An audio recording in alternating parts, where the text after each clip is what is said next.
નમસ્કાર મિત્રો, રામ રામ ને સીતારામ બધાને।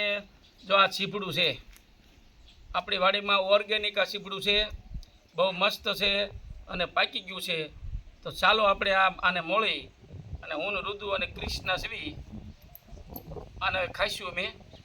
તો વિડીયો યુટ્યુબમાં ટૂંક સમયમાં આવી જશે, તો જોવાનું મિત્રો ભૂલતા નહીં। અને ખાસ કરી તો ચાલો આપણે આને સીપડાને મોળીએ। ઊભો થઈ જા।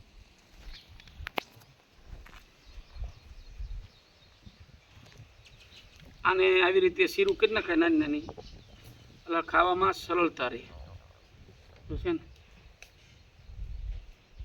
નહીં પાકું, આ પાકું બટા છે, પાકું જ છે। જો થોડી બાજુ મને આવું ખાડું લાગતું, હાલો ને ખાવી છે। જો રુદુભાઈ ખાય છે હવે સીપડો। બહુ જ ગળ્યું છે હો મિત્રો। હાલો બધાએ સીપડા ખાવા માટે।